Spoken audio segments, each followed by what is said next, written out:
You know, I feel like that new opportunity is going to raise a lot of great young leaders who had always had things on their chest and they couldn't get it out for some reason. I feel like I, freedom myself, will be able to get rid of the biggest disease in Africa, and that's fear. And that's what I'm working on now. I mean, some people might look at me from the outside and they say, hey, this guy is flaunting. This guy is, it's flamboyant. This guy, no, I'm not. That's not the message I'm sending. I'm trying to tell you that, look, this is the only way you can get it. This is the only way you can make it. And you have to have the freedom of fashion, the freedom of speech, the freedom of buying what you have to buy, the freedom of investing, developing, and spending, whatever it is. Because I think most of the African kids are all restricted from this. In fact, they don't know what you're going to do if you ask them the question, what is Africa going to be in 50 years? He's going to ask himself, what am I doing in 5 years? He can't tell that far.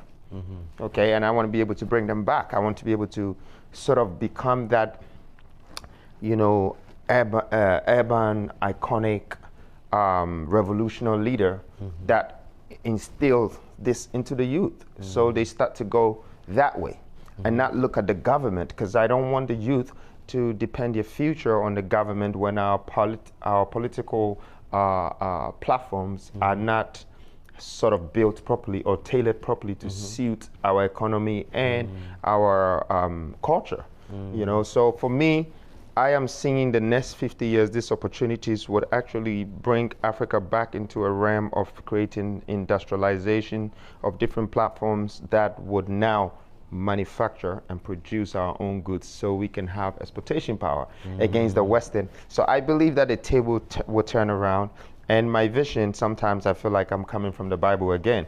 You know, as if I've been appointed like Moses or David, because, you know, I have a spiritual connection, you know, with the Almighty, and there is not a thing that I've asked, although I've never witnessed anything like God. I don't see him in person, but in spirit, there's not a thing I've asked that I haven't had. And there is not a challenge that I have not had that I haven't been able to overcome. You know, I did these things and, you know, paid some tithes and did what is right in society, you know, how to treat human fairly, how to make the heart not cold but warm, you know, how to make the soul stronger and not weaker, how to, you know, make the brain tick and understand the value of nature to be able to gain wisdom. And all of these packages is like taking me to a level of just keep building the kind of wealth that I never expected myself to have. Definitely, I see Africa as the new continent in the next, not 50 years, but in the next 10 to 15 years. There are going to be some new leaders who are going to put a lot of sanctions of the mistakes of our forefathers.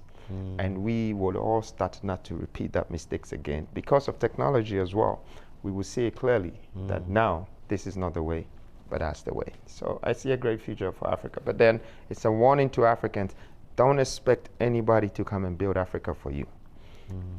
You have to build Africa. Now, it doesn't matter. You can hire people to build Africa. That's what I'm doing.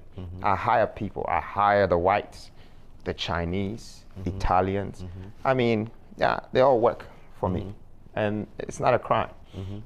We might work for them too. So we should practice hiring the people to develop, help us develop our continent. But we should be in control, just like what the Arabs did, you know, to gain their kingdom back. You know, they send their children out there to study. I said, when you're coming, bring some people back. And then they look for where they can get the cheapest labor. This time it was Pakistan and some other places. And they brought them, all of them, to Dubai. And they built it in less than 40 years. So I think we should replicate some of these ideas. You know, it's not a crime to copy people's ideas and make it better.